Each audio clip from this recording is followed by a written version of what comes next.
오늘 우리에게 허락하신 하나님 말씀은 에베소서 4장 8절에서 10절입니다. 에베소서 4장 8절에서 10절까지 우리 한 목소리로 함께 봉독하도록 하겠습니다. 다 찾으신 줄 알고 읽겠습니다. 시작. 그러므로 이르기를 그가 위로 올라가실 때에 사로잡혔던 자들을 사로잡으시고 사람들에게 선물을 주셨다 하였도다. 올라가셨다 하였은즉 땅 아래 낮은 곳으로 내리셨던 것이 아니면 무엇이냐. 내리셨던 그가 곧 모든 하늘 위에 오르신 자니 이는 만물을 충만하게 하려 하심이라. 아멘. 오늘 수요 기도에 오신 여러분들을 주님의 이름으로 축복하고 환영합니다. 저희가 하이델베르크 요리문답에 나와 있는 사도신경에 대해서 지금 한 구절 한 구절 지금 살펴보고 있습니다. 저번 주에는 죽은 자 가운데서 다시 살아나시며 그 부활에 대해서 우리가 배우셨는데, 오늘은 그 다음 구절인 하늘에 오르사라는 우리의 이 고백이 어떠한 의미가 있는지 우리 함께 살펴봤으면 좋겠습니다. 먼저 46문을 제가 읽을 때 답을 함께 읽어주시면 감사하겠습니다. 하늘에 오르셨고 라는 말로 당신은 무엇을 고백합니까? 그리스도는 제자들이 보는 가운데 땅에서 하늘로 오르셨고 우리의 유익을 위하여 거기 계시며 장차 살아있는 자들과 죽은 자들을 심판하러 다시 오실 것입니다. 지금 이 고백을 우리가 왜 하는지에 대해서 답을 어떻게 요리문답이 알려주고 있냐면, 분명히 있었던 사건으로서 예수님이 부활하시고 40일 동안 제자들과 함께 계셨잖아요. 그래서 그 40일 동안 있고 난 뒤에 그 하늘로 올라가시는 장면을 제자들이 똑똑히 봤습니다. 심지어 그 하늘을 너무 뚫어지게 쳐다본 나머지 천사들이 이제 다시 올라가신 그대로 올 것이니까 너희들은 이제 돌아가라라고 이제 보지 말라라고 얘기를 해주시죠. 그 사건이 마가복음 16장 19절에 이 주 예수께서 말씀을 마치신 후에 하늘로 올리우사, 누가복음 24장 51절에 축복하실 때에 저희를 떠나 하늘로 올리우시니, 그 다음에 사도행전 1장 9절에 이 말씀을 마치시고 저희 보는 데서 올리워 가시니, 분명히 성경에서는 예수 그리스도께서 승천하셨다라는 것을 다양하게 고백하는 것을 볼 수가 있습니다. 성경을 보면 예수님께서 부활하시고 왜 계속 쭉 이 땅에 계시지 않았을까 좀 궁금하지 않으십니까? 부활만 보여주시고 갑자기 사라지신다든지, 혹은 땅이나 바다로 가시는 것이 아니라 왜 하늘로 올라가셨는가, 우리가 좀 생각해 봤을 때 제자들과 함께 계시다가 승천한 것까지 보여주신 이유가 무엇인지, 그것은 부활 후에 우리가 무엇을 지향하며 살아야 되는 것인가를 몸소 보여주신 사건이라고 우리가 알 수 있는 것입니다. 부활만 중요한 것도 맞지만, 우리가 부활, 기독교만 있는 이 부활이 중요한 것도 맞지만, 이 부활을 하고 난 다음이 더 중요하다고 생각합니다. 부활의 지향점은 어디냐? 그 어디도 아니고 하나님이 계신 그 하늘이라는 것이죠. 그런데 이 부활의 중요한 점이 있는데, 우리 저번 주에 유병호 목사님 통해서도 말씀으로 선포되었지만, 이 연합의 교리를 모르고서는 하늘에 올라가신 일이 뭐 그렇게 우리에게 대단한 유익이 있는가 생각이 드실 수 있거든요. 하지만 이건 굉장히 중요한 진리입니다. 이 연합의 교리, 예수 그리스도와 몸된 저희 성도들, 교회의 연합을 우리가 잘 이해하지 못하면 지금 이 올라가신 것까지도 우리에게 어떤 유익이 있는지 잘 모를 수 있습니다. 예수님의 부활이 곧 누구의 부활입니까? 우리의 부활입니다. 맞습니다. 부활은 지금 어떻게 되어 있냐? 이어져 있다라는 것이죠. 그래서 부활의 첫 열매라고 우리가 예수님을 성경에서 표현하듯이 그 다음 열매가 그리스도 안에 죽은 자들이 거기에 포함되어 있는데, 저희도 마찬가지고, 만약에 한 나무가 있는데 나뭇가지가 여러 개 나지 않습니까? 근데 그 가지가지마다 다른 열매가 맺혀지면 그게 온전한 나무입니까? 아닙니까? 아닙니다. 한 가지에 사과가 열렸으면 다른 가지에도 뭐가 납니까? 사과가 나 있게 된단 말입니다. 그런 표현처럼 예수 그리스도께서 부활의 첫 열매가 되셨다. 그 말은 이어져 있는 우리들의 부활도 누구의 부활과 같게 됩니까? 예수 그리스도의 부활과 같은 모양으로 우리도 부활하겠구나. 그래서 우리도 어떻게 되겠구나? 우리도 부활한 후에 어디에 간다? 하늘에 가겠구나라고 반드시 인식할 수밖에 없는 것이죠. 고린도전서 15장에 보면 49절에 우리가 흙에 속한 자의 형상을 입은 것 같이 기대어 있습니다. 사람이 뭘로 만들었습니까? 흙으로 만들었다고 성경이 말하지 않습니까? 근데 또한 하늘에 속한 이의 형상을 입으리라 라고 부활을 설명하고 있습니다. 사도 바울이. 우리는 하늘에 속한 자의 형상을 입는다라고 분명히 여기 성경에 기록되어 있고, 부활의 참된 목적을 마지막까지 보여주시기 위해 예수님이 그 승천하신 모습을 제자들, 그리고 지금 이 말씀을 읽는 우리에게까지 알려주시는 대목인 줄 저는 믿습니다. 예수 그리스도와 함께 부활한 자는 반드시 어디에 갑니까? 하늘에 간다. 이것을 먼저 기억해 주셨으면 좋겠습니다. 그러면 우리가 그리스도의 승천이 우리에게 주인 유익이 무엇인가 했을 때, 바로 죄와 사망의 권세를 이기신 후에 하늘로 올라가신 것은 우리의 신분이 이 땅에서 어디로 올라갔습니까? 하늘로 신분 상승했다는 뜻입니다. 빌립보서 3장, 먼저는 그리스도는 하늘에 오르신 이유가 우리의 유익 때문이라고 기록을 적으시면 되겠습니다. 빌립보서 3장 20절에서 21절을 한번 같이 읽겠습니다. 시작. 그러나 우리의 시민권은 하늘에 있는지라 거기로부터 구원하는 자 곧 주 예수 그리스도를 기다리노니 그는 만물을 자기에게 복장하실 수 있는 자의 역사로 우리의 낮은 몸을 자기의 영광의 몸의 형체와 같이 변하게 하시리라.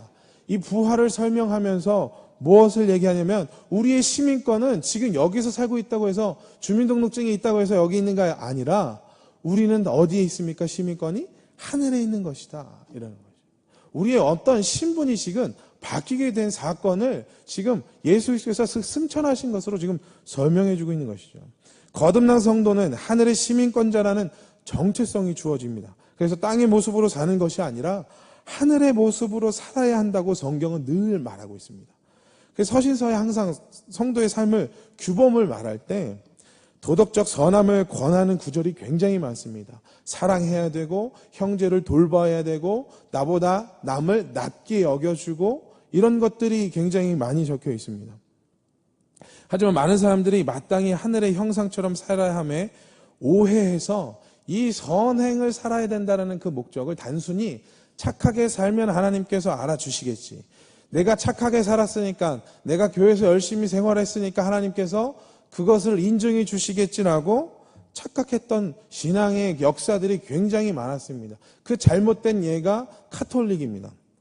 그래서 그 자신의 구원의 근거를 자신의 선행으로 이렇게 살면 될 거야, 저렇게 살면 될 거야 라고 국한되어 있게 살아다 보니까, 이 궁극적으로 성경이 말하고 있는 이 우리가 왜 이렇게 살아야 되는지에 대한 사도 바울이 쓴 서신서라든지 많은 제자들이 썼던 그 권면의 말씀을 왜곡해서 생각했다라는 것이죠. 내가 봉사하고 섬기는 것은 내가 받은 그 성령의 은사로 인해 하는 것입니다. 마땅히 하는 것입니다. 저희가 모두가 구원받은 줄 믿습니다. 그래서 하는 겁니다. 그게 기뻐서 하는 겁니다. 그게 너무나 즐겁고, 내가 하나님의 사랑을 받아 구원을 받아 그 하늘에 오른, 앞으로 구원을 받을, 부활하여 그 하나님과 함께 보좌에 앉을 그 모든 사실들을 진리로 저희들이 믿지 않습니까? 그래서 마땅히 이제는 우리의 옛사람을 벗어버리고 새 사람으로 그렇게 살아야지, 당연히 그렇게 사는 것입니다. 그런데 마치 이제 이렇게 살았으니까로 자꾸만 우리는 그런 우리의 죄성이 자꾸 나타나진다는 것이죠. 인정받고 싶은 것입니다. 하지만 하나님께서 살라고 한 모습은 그런 모습이 아니고, 하늘의 형상은 그런 모습이 아닌 것이죠. 그래서 나의 그 구원의 보증을 우리가 지금 살아가고 있는 이 방식, 선행을 쌓아서 뭔가 공로로서 간다라는 이 얄팍한 구원의 논리로 가는 것이 아님을 꼭 기억하셨으면 좋겠습니다. 선하신 말씀으로, 행함으로 하나님 앞에 의가 되는 게 아닙니다. 우리의 신분의 변화에 따라 마땅히 그렇게 살아가야 되는 당위가 있는 것입니다. 새가 공중에 살고 있습니다. 물고기는 어디에 삽니까? 물에 사는 것입니다. 하나님의 백성은 이 땅의 행위로 살아가는 것이 아닙니다. 무엇으로 살아갑니까? 하나님의 백성이면 하나님의 백성답게 하늘의 행위를 본받아 살아가는 것이 당연한 이치인 것입니다. 그래서 우리에게 늘 빛 가운데로 행해라. 빛의 갑옷을 입어라. 이렇게 성경은 늘 말하고 있는 것이죠.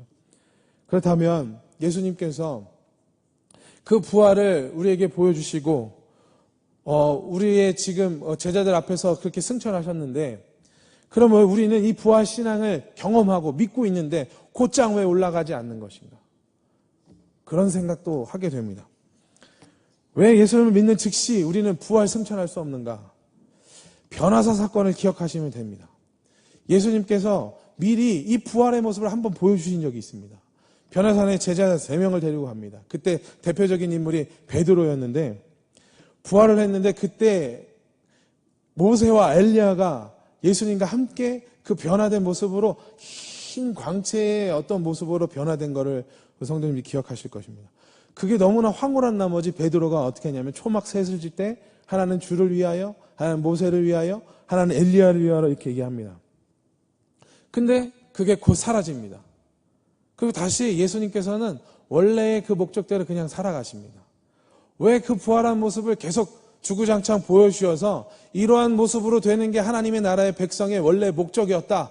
너희들의 그 죄된 모습을 이렇게 바뀌면 되는 것이 하나님의 뜻이었다라고 보여주시면 너무나 간편한 것인데, 그렇게 하지 않으신 이유가 궁금하지 않으십니까? 무엇을 아직 하지 않으셨기 때문에 그렇습니다. 예수님이 무엇을 아직 하지 않으셨습니까? 십자가를 지지 않으셨다는 것이죠. 우리의 죄를 가져가시지 않았다는 것. 우리의 구속을 이루지 않으셨다는 것이죠. 하나님께 받은 그 계명, 죽으셔야만 됐던 그 계명이 완수되어 있지 못했기 때문에, 그 사명이 남아 있었기 때문에 여전히 초라한 모습으로 우리의 왕이신 그분께서 그렇게 부활의 모습만 잠깐 보여주시고 꿋꿋하게 그냥 가셨던 것입니다. 이것이 알려준 사실이 무엇입니까? 부활의 영광, 그것을 우리도 소망해야 되겠지만, 우리가 그것을 기대하고 지금 당장이라도 올라가고 싶겠지만, 아직 우리가 그렇게 되지 않으면 무엇이 남아있는 것입니까? 예수 그리스도와 마찬가지로 우리도 뭐가 있습니까? 이 땅에 살아갈 사명이 있다는 것이죠. 하나님께서 우리에게 그런 사명을 아직 남겨두셨기 때문에, 거룩의 완성이 아직 덜 되었기 때문에, 하나님의 형상, 그 하늘의 형상이 아직 도달되어 있지 않기 때문에 잠시 우리는 여기에서 그 고난을 당하며 예수 그리스도의 전하는 그 복음을 늘 증거하는 삶을 살아갈 수밖에 없는 것이죠. 그리고 산자 죽은 데에 대한 심판을 우리가 아까 고백을 했습니다. 그 부분은 뭐냐면, 예수님께서 다시 가셨다가 오신다라는 이 개념이 있습니다. 하늘에 오르셨다라는 것은 반드시 어떻게 하신다? 다시 오신다라는 이 개념이 포함이 되어 있는데, 마태복음 24장에 3절에 주의 임하심과 세상 끝에 대한 징조를 제자들이 물었을 때 30절에 예수님이 인자가 올 때 구름을 타고 능력과 큰 영광으로 오는 것을 너희가 보게 될 거야. 그러면서 25장이 어떻게 넘어가냐면, 그때의 천국은 뭐냐면 하면서 3가지 비유를 합니다. 더디 오는 신랑을 기다리는 우리 열처녀의 비유와, 그리고 종들에게 금을 맡긴 타국에 간 주인, 그리고 다시 돌아오고, 그리고 양과 연소를 가르는 임금의 그 심판에 대해서 얘기를 하고 있습니다. 무엇이냐면, 예수님께서 반드시 가셨다가 더디 오시는 것 같지만 반드시 다시 오실 텐데, 그때의 상황을 설명해 주고 계시다는 것이죠. 근데 그 상황은 뭐냐? 반드시 우리에게 어떤 결산을 하실 것이고, 그 기다리는 자에게 구원을 베풀 것인데 반드시 심판하신다라는 것입니다. 우리가 예수 그리스도께서 승천하시는 그 모습만 황홀하게 바라보는 것뿐만 아니라, 우리가 알아야 될 교훈은, 예수님이 다시 오실 때 무엇을 하러 오신다? 심판하러 오시는구나. 그것을 우리는 기대하는데, 믿지 않는 자들에게는 심판이겠지만 믿는 자들에게는 무엇입니까? 구원해 주시려 오시는 줄 믿으셨으면 좋겠습니다. 우리는 그것을 소망하는 것을 바라본다라고 하는 것입니다. 근데 이제 이런 의문이 드는 거죠. 올라가신 것을 못 믿는 것은 아니지만 영원히 우리와 함께 하신다고 해놓으시고 가버리시면 좀 말씀이 안 맞지 않은가. 마태복음 28장 20절에 이렇게 되어 있습니다. 내가 너희에게 분부한 모든 것을 가르쳐 지키게 하라. 볼지어다 내가 세상 끝날까지 너희와 항상 함께 있으리라. 근데 예수님이 올라가셨습니다. 그러면 함께 하신다고 하셨는데 올라가시면 지금 어떻게 된 겁니까? 모순인가요? 그렇지 않으시죠. 이렇게 얘기하신 게 있습니다. 마태복음 26장 11절에 가난한 자들은 항상 너희와 함께 있거니와 나는 항상 함께 있지 않다. 그리고 요한복음 16장 28절 내가 아버지께로 나와서 세상에 나왔고 다시 세상을 떠나 아버지께로 가노라. 분명히 우리가 예수님이 승천하셔서 그 하나님 우편에 가신 줄을 알고 있는데 영원히 우리와 함께 하신다는 이 말씀은 그러면 어떻게 이해해야 되는 것인가? 이것은 무엇이냐면 요한복음 14장 16절에서 18절을 읽으면 우리가 잘 알 수 있습니다. 함께 한번 읽도록 하겠습니다. 시작. 내가 아버지께 구하겠으니 그가 또 다른 보혜사를 너희에게 주사 영원토록 너희와 함께 있게 하시리니 저는 진리의 영이라 세상은 능히 저를 받지 못하나니 이는 저를 보지도 못하고 알지도 못함이라. 그러나 너희는 저를 아나니 저는 너희와 함께 거하시며 또 너희 속에 계시겠습니다. 내가 너희를 고아와 같이 버려두지 아니하고 너희에게로 오리라. 그래서 우리와 늘 항상 함께 하신다라고 얘기를 하시는 것이죠. 누가 오십니까? 성령께서 계시기 때문에 우리가 그렇게 고백을 하는 것입니다. 그래서 47문이 그래서 이런 질문을 하는 것입니다. 제가 아까 했던 질문입니다. 그렇다면 세상 끝날까지 우리와 함께 있으리라는 그리스도의 약속은 어떻게 됩니까? 그리스도는 참 인간이고 참 하나님이십니다. 그의 인성으로는 더 이상 세상에 계시지 않으나 그의 신성과 위엄과 은혜와 성령으로는 잠시도 우리를 떠나지 않습니다. 그래서 이렇게 고백할 수 있게 되는 것이죠. 그래서 이번에 부활하신 몸으로는 하나님 우편에 계시지만 그의 신성과 성령으로는 우리를 떠나시지 않는다라는 것입니다. 그래서 우리와 늘 주님이 함께 하심을 믿으시기 바라겠습니다. 부활하신 몸으로 하나님 우편에 계시고 그의 신성과 성령으로는 늘 교회와 성도와 함께 하십니다. 여기서 좀 설명을 좀 덧붙여서 그 신성은 뭐고 인성은 뭐냐? 이게 뭐냐면 예수님이 성육신 하시기 전에는 안 계셨나요? 아닙니다. 하나님으로 계셨습니다. 그걸 뭐라 그러냐면 그냥 쉽게 어려운 단어지만 쉽게 신성이라고 합니다. 하나님으로 계셨기 때문에 있습니다. 그것을 그리고 우리와 같이 죄된 모습으로 육신을 취하신 사건을 성육신 했다고 하는데 그걸 뭐라고 하냐? 인성이라고 우리가 신학적인 표현을 하고 있습니다. 그래서 이 질문에 인성과 신성을 얘기하는데 하나님은 어디에나 다 계십니다. 하지만 예수 그리스도께서는 지금 분명히 우리의 눈으로 물론 성경을 통해서지만 올라가신 걸 제자들이 봤지 않습니까? 보셨으니까 어디에나 계시지 않는 것이 아니라 여전히 하나님이시기 때문에 어디에나 계시다고 우리가 고백을 할 수 있는 것이죠. 그래서 48문에 이렇게 우리는 또 질문하고 답을 물어볼 수가 있습니다. 그런데 그리스도의 신성이 있는 곳마다 인성이 있는 것이 아니라면 그리스도의 두 본성이 서로 나뉘는 것입니까? 답을 읽겠습니다. 결코 그렇지 않습니다. 신성은 아무 곳에도 갇히지 않고 어디에나 계십니다. 그러므로 신성은 그가 취하신 인성을 초월함이 분명하며 그러나 동시에 인성 안에 거하고 인격적으로 결합되어 있습니다. 이것을 이해하기 위해서 우리가 하나님이 어디에나 계시다 이거를 성경 말씀을 통해 좀 증거받기를 원합니다. 예레미야 23장 23절 4절입니다. 나 여호와가 말하노라 나는 가까운데 하나님이요 먼데 하나님은 아니냐. 나 여호와가 말하노라 사람이 내게 보이지 아니하려고 누가 자기를 은밀한 곳에 숨길 수 있겠느냐. 나 여호와가 말하노라 나는 천지에 충만하지 아니하냐. 하나님은 어디에나 다 충만히 계십니다. 골로새서 2장 9절은 이렇게 합니다. 그 안에 신성의 모든 충만이 육체로 거하시고. 그래서 지금 방금 이 무소부지하신 그 신성은 늘 이 만물 가운데 충만히 계시지만 인성 안에도 계셔서 우리가 그러한 고백으로 인성과 신성이 결합되어 있습니다. 인격적으로 꽉 결합되어 있습니다. 그분이 예수 그리스도십니다. 그래서 참 사람이시며 참 하나님이시다라고 고백하게 되는 것이죠. 이 문제 때문에 사실 예전에 종교개혁 문제가 굉장히 많았습니다. 그래서 신학자들이 성찬식 때 예수님의 육체가 되느냐, 부활의 몸이 오시느냐, 영적으로 임재하시냐 이런 논쟁들이 굉장히 많았던 것입니다. 그러나 우리가 성경적으로 이렇게 고백하셨으면 좋겠습니다. 3번입니다. 창세전부터 계신 성자 하나님은 신성으로 어디에나 계시고 그가 취하신 인성을 초월하시며 동시에 인성 안에 거하고 인격적으로 결합되어 있는 것입니다. 이 말씀에 근거하여 이러한 고백에 나온 줄 믿습니다. 우리 49문입니다.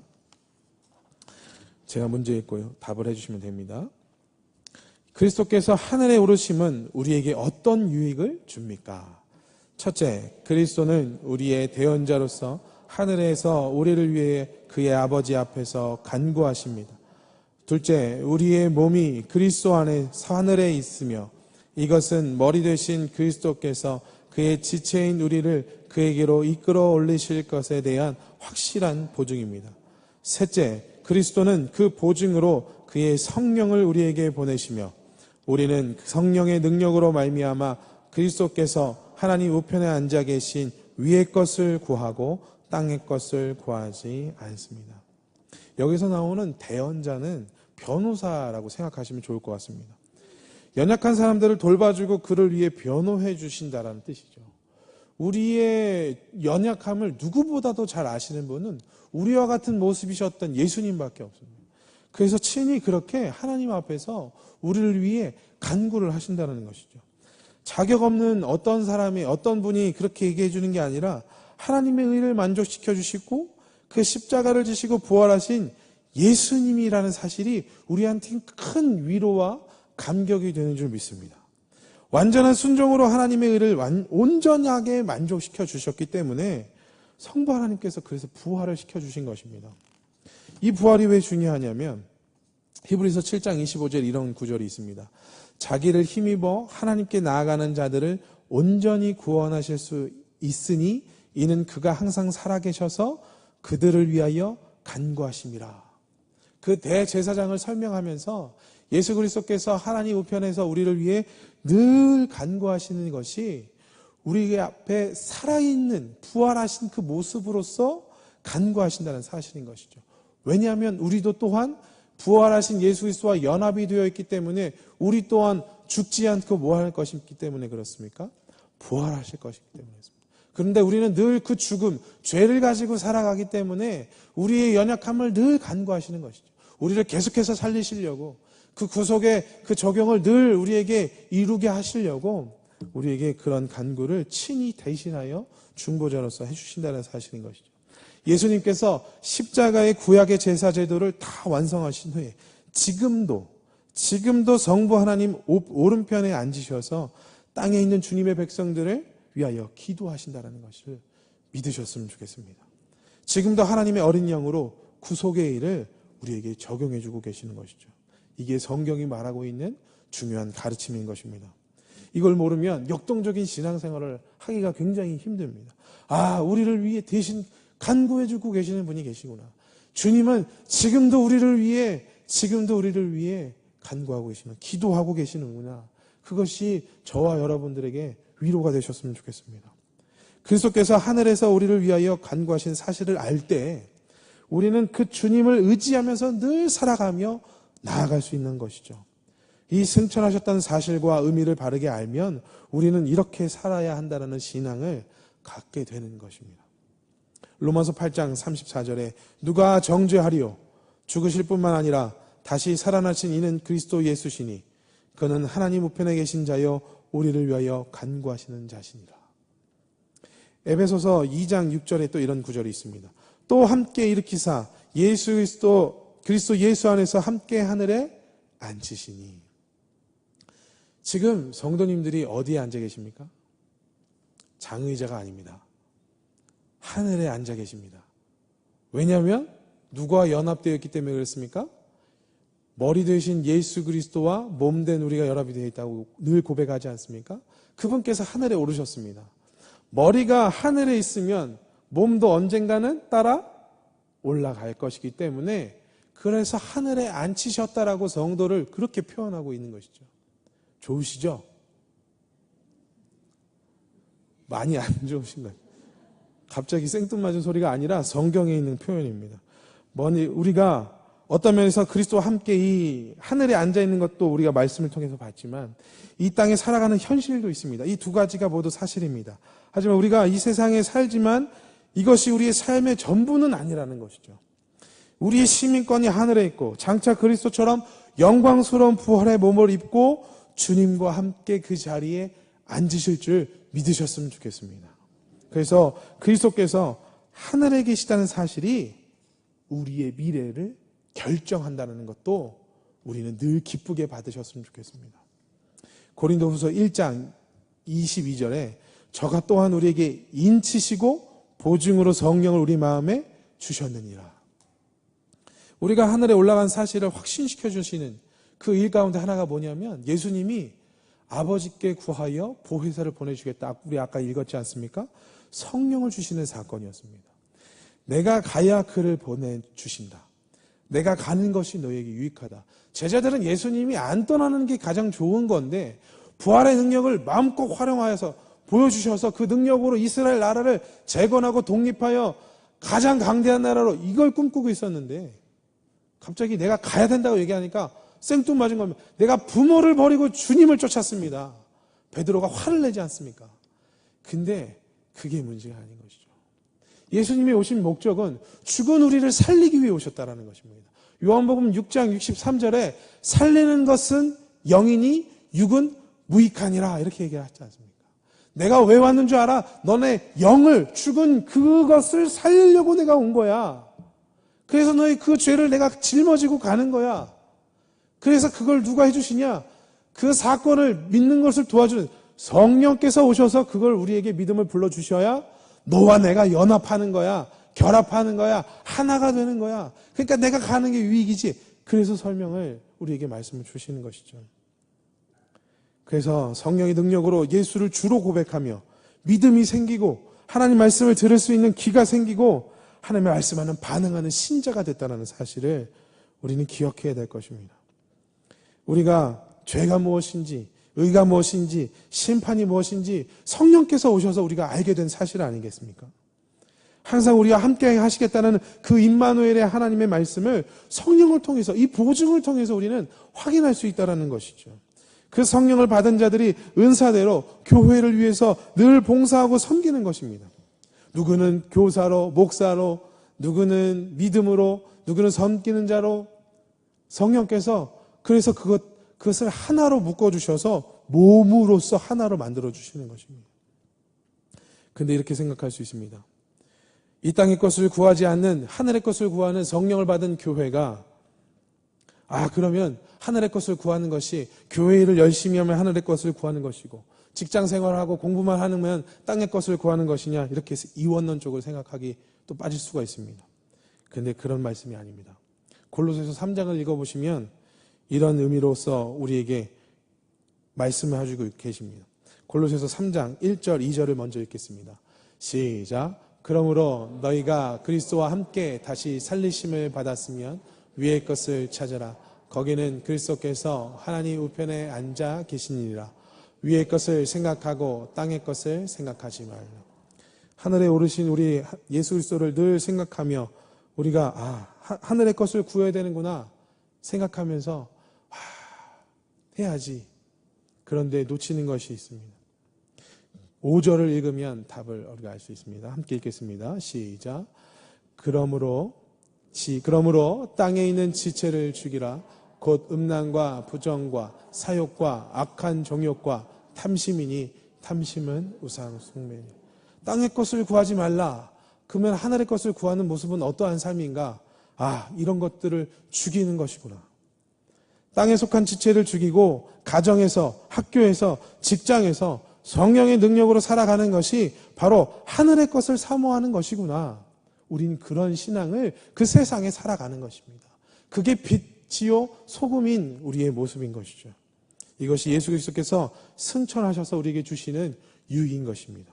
그래서 우리는 네 번째 답을 이렇게 얘기할 수 있습니다. 그리스도는 우리의 대언자로서 하늘에서 우리를 위하여 그의 아버지 앞에 간구하십니다. 우리의 몸이 그리스도 안에 하늘에 있으며 이것은 머리 되신 그리스도께서 그의 지체인 우리를 그에게로 이끌어 올릴 것에 대한 확실한 보증입니다. 그리스도는 그 보증으로 그의 성령을 우리에게 보내시며 우리는 성령의 능력으로 말미암아 그리스도께서 하나님 우편에 앉아 계신 위의 것을 구하고 땅의 것을 구하지 않습니다. 말씀을 정리하겠습니다. 하늘에 오르사라는 신앙의 고백은 우리의 부활의 소망을 가지게 합니다.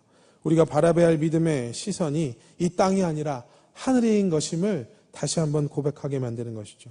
다시 오시는 예수님을 소망하며 성도는 늘 함께 하시는 예수 그리스도의 성령의 인도를 받아 그 은혜를 누리며 사는 것입니다.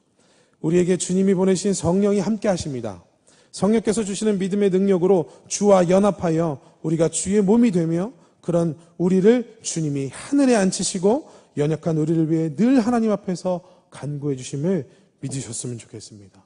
그런 주님을 의지하며 땅의 것을 구하지 않고 땅의 지체를 죽이면서 구하는, 우리 늘 하늘을만 구하는 저와 여러분 되시기를 이 시간 소원합니다. 우리 말씀을 마치겠습니다. 이 시간 말씀을 생각하며